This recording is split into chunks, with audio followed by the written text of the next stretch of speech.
मोक्ष. देवा आता उचल रे, मला कंटाळा आला. देवा आता उचल रे, मला कंटाळा आला या असल्या जगण्याचा. म्हातारी आर्ततेने म्हणाली. बिचारी एकटीच राहत होती. भल्या मोठ्या बंगल्यात कुणीही नव्हतं.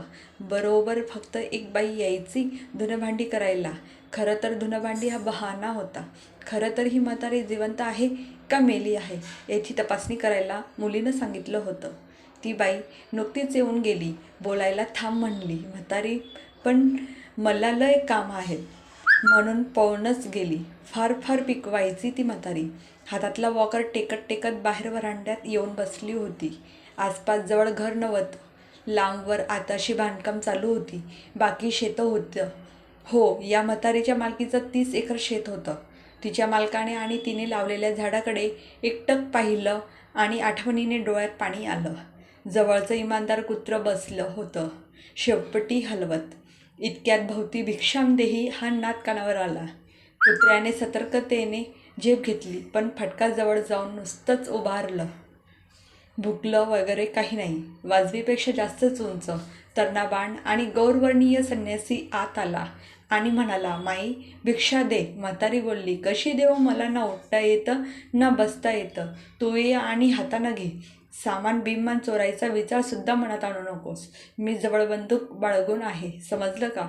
यावर तो मुलगा जोरदार हसला. त्याचे पांढरे शुभ्र दात दिसले. तो म्हणाला, अगं वेडे, हे वस्त्रही मला ओझं वाटतं. तिथं तुझं जुनाट सामान माझ्या काय कामाचं ग? यावर ती म्हणाली, तू मला दिसतोसे, माझ्याशी गप्पा मारणा. तो लगेच तिच्यासमोर खुर्चीवर जाऊन बसला. आता मात्र तू मला नीट दिसलास बाबा, अगदीच श्रीपाद श्री वल्लभासारखा देखना आहेस. नाव काय तुझं बाळा? मला लोक स्वामी म्हणतात, पण आजी तू रोज मुक्त कर म्हणून का ओरडतेस ग बाई? अरे बापरे, म्हणजे तू रोज जाता येता ऐकतोस? तर माझं दुःख तरुण किंचित हसला आणि म्हणाला, होय, रोजच ऐकतो मी, म्हणून तर आज आलो तुला भेटायला. काय सांगू पोरा तुला, मला 2 पोरं आणि 1 मुलगी. माझे मालक तलाठी होते. ते 16 वर्षाखालीच वारले. त्यांनीच शेतात हे घर बांधलं होतं. हे सगळं शेत आमचं आता वाट्यांना दिलंय. दोन्ही पोरं सांभाळत नाहीत. ते 1000 बहाणे सांगतात. इकडं ने म्हणलं की यांची पेन्शन आहे. पण पोरांना आता ATM का कसलं कार्ड काढलंय, बँकेतही जायची गरज राहिली नाही. काही पैसे तोंडावर फेकतो, बस एक जेवणाचा डबा येतो, बेचव तेचं आपलं खातं असतं. मुलीला आहे माया, येती भेटती रडती आणि निघून जाती. डोळे पुसत, फारच माया आहे तिला माझ्याविषयी. स्वामी मंद हसले आणि म्हणाले, माया वगैरे झूट असतं. माई ती शेतावर नजर ठेवून करत असेल तर. नाही नाही रे पोरा, ती तसली अजिबात नाही. अगं फोन करून म्हणून तर बघ.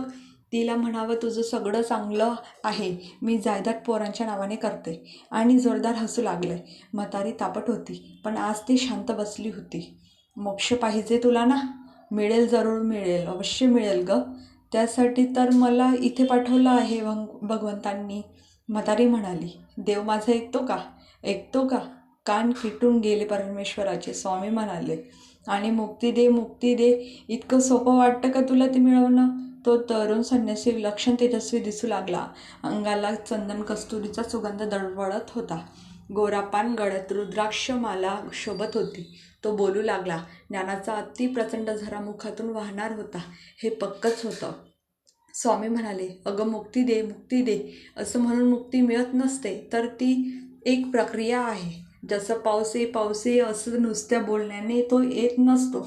समुद्राच्या पाण्याची वाफ होते, ढग तयार होणे, वारा आपलं कार्य चोखपणे बजावणे, डोंगरांनी अडवणे, झाडांनी बाष्पयुक्त वातावरण निर्माण करणे, आणि मगच पाऊस पडतो. तुझ्या नुसत्या पोकळ बडबडीनं ती शक्ती फक्त जागी झाली, तुझ्यापर्यंत येणार नाही. आणि तू भाग्यवान आहेस माई. परमात्माने यांनी मला आदेश केला, कारण तुझं मागल्या जमनी पुण्य अफाट होतं. या जमनी तुला मिळालेले भोग हे राहिलेल्या पापाचं परिमार्जन करण्यासाठी होतं. म्हातारीचा कंठ दाटून आला आणि डोळ्यात अश्रू वाहायला चालू झाले. ती म्हणाली, कारण काही असो, माझी प्रार्थना पोहोचली हे महत्त्वाचं आहे. माई, जगातील प्रत्येकाची हाक परमात्माने यांच्यापर्यंत पोहोचतेच, पण प्रारब्ध संचित अटळ असल्याने ते हस्तक्षेप टाळतात. पण काही खचित प्रसंगी त्यांनाही नियमात बदल करावाच लागतो.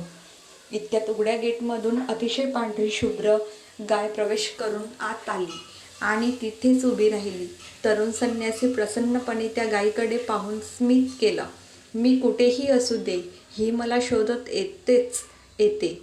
मग मला मोक्ष मुक्ती मिळेल का रे पोरा? म्हातारीचा आर्जवी आणि कातर स्वर पाहून त्या संन्याशाच्या डोळ्यात टचकन पाणी आलं आणि ते म्हणाले, माई, मुक्ती म्हणजे सगळंच सोडून देणे. अगदी सगळंच ना? संपत्ती ना? आप्तेष्ट ना? मुलं ना? आपला देह कशाबद्दलही मोह नसावा.